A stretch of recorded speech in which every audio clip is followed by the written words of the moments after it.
always pick a fight, want that trident. Don't think you can let go of your vices, that's the case for young Morales, ayy. In a circle and we ride like PS5.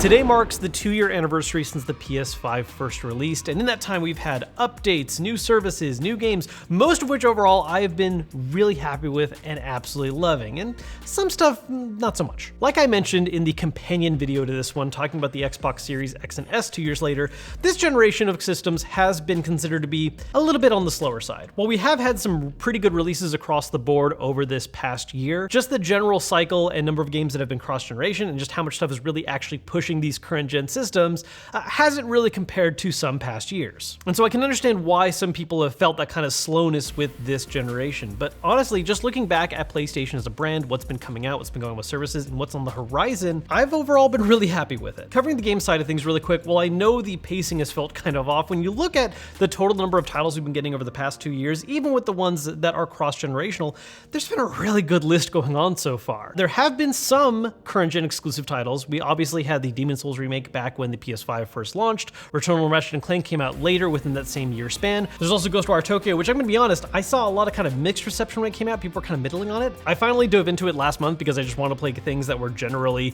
horror themed, even if they aren't necessarily scary games, and I absolutely loved it. It just oozes so much style. Though that is a title that might end up going multi-platform because it is from Bethesda. It was basically the last game to come out that was part of, things that were already in production before their acquisition by Microsoft. So similar to Deathloop, we might see that open up onto some more systems in the future. When you add cross-generation into the mix, there was a lot of good stuff during the first year, but really this past year in particular has had some wonderful titles released. Horizon Forbidden West was earlier this year. Basically right before this video, and I've been playing a lot right now, God of War Ragnarok, which is already a very strong Game of the Year contender and is honestly just a wonderful game that I cannot stop playing right now. Earlier this year, we got Gran Turismo 7, which I know got some mixed reception because of how the online stuff works. Honestly, I can't speak too much to that because that's just not a particular game that I've played or really focused on. So yeah, in terms of total number of releases, especially when it comes to like big AAA stuff, it's been a little on the slower side for this specific generation, but the stuff we have gotten has been excellent. We'll talk about games real quick. It is also important, I think, to point out some feature updates that have happened over the past year. Really, most importantly, something that finally got added to PS5 that we did not have at launch, VRR made its way to the system, which if you have a TV that supports it, is a wonderful feature, especially for some of the newer games that are pushing the system a little harder and might have trouble having more stable frame rates. VRR just really smooths out that experience and makes it much, much better. And so it is a very welcome feature to now have. Also, while it didn't happen in this past year, I do want to shout out real quick, one of the things that was added right at the end of the first year was we got M.2 support, which has been amazing because I really need to store a lot of games. So with games out of the way, I think really what's been one of the biggest stories this past year for Sony specifically is services. There are two main ones that really happened this past year with PlayStation Stars and the new version of PlayStation Plus. PlayStation Stars is neat. Honestly, for me, it's not the biggest kind of thing that I'm into. I don't really care that much about digital collectibles. I think it's a neat sort of kind of loyalty program type thing to where if you are using your system often, if you're picking things up a lot, it is cool that you can build up this list of collectibles. And really, even if you're not into that collection part of it, I do think it's neat that there is also a way to spend points you've earned to get discounts on digital games. That to me is probably the coolest aspect of that service. So with the revamp that came earlier this year, PlayStation Plus has 3 tiers. There's the baseline PlayStation Plus tier that just works like PlayStation Plus always did. You get your free monthly games, you're able to play stuff online, all well and good, continues to work as intended. Sounds great. PlayStation Plus Extra, which is the middle tier, I really like. This is basically a collapsed version of PlayStation Plus and some aspects of PlayStation Now, where you're getting access to a library of PS4 and PS5 games that you can stream play or install to play natively on your console. While we have seen some new games released right away on this feature, like what was heavily pushed with Stray when that was released, generally speaking, the catalog is definitely more focused on some older titles, things that have been out for at least a year, still including some really big names though, like Returnal. And I think the asking price for it is fair. It is a good-sized catalog. There's a lot of great games in there, stuff that you may not have been willing to check out before and spend full money on, but maybe as part of this whole group of features, you want to grab a hold of it, but maybe as part of this whole kind of library you're opening up, you're down to put a couple hours in and check it out. It is, in my opinion, the best tier out of the 3 in terms of what you're getting for what you're spending. PlayStation Plus Premium is where I start to have a bit of a problem. And a lot of this comes from the fact that it was honestly the tier that I was personally most excited for, because this is the one that has a heavier emphasis on the PlayStation's older catalogs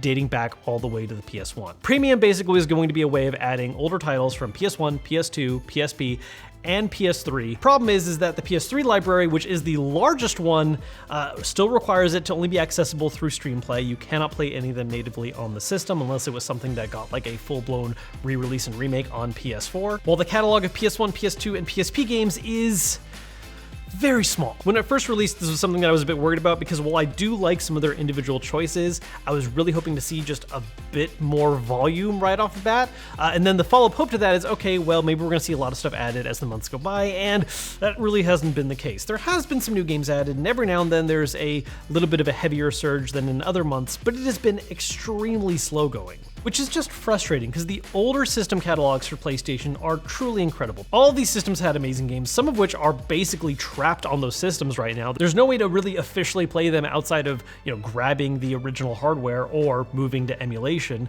And so there was such a great opportunity, I think, to up the accessibility for so many wonderful titles, and we're just not seeing that happen with Premium right now. There's a version of this where, with the right catalog expansion, Premium could definitely be the best tier to grab, but as things stand right now, it just isn't. I just so wish it was. Now, as part of this kind of check-in at the 2-year mark, I also want to talk about what we know is up ahead for PlayStation. And what's really interesting to me about next year, and time beyond that, is not only what games are on the way. We've got a lot of stuff that's already been announced. We know we're going to get another Spider-Man game. There's going to be a Wolverine title from Insomniac as well. We have yet to hear what Sucker Punch or Naughty Dog's next projects are. And then a number of third-party projects that are, console-wise at least, either permanently or timed exclusives, with stuff like major Square Enix games, with stuff like Final Fantasy 16, Final Fantasy 7 Rebirth.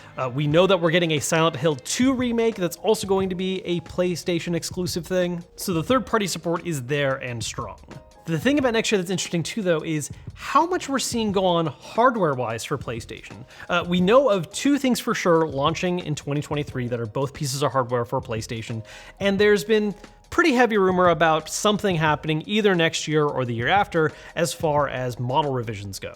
As far as the things we do know, next year we are getting both the PSVR 2 and the first official first-party Pro Controller option with the DualSense Edge. For the PSVR 2, the price tag is a little bit up there, and it's one of those situations where, in a void, looking at the tech alone, it makes sense why it costs what it does, but looking at the full context of what the launch library is, the fact that it costs more than the system it's attached to, it's a bit of a hard sell, I think, for some of the more regular users of PlayStation. I definitely think that it's something that at launch is going to be more of an enthusiast-focused type device.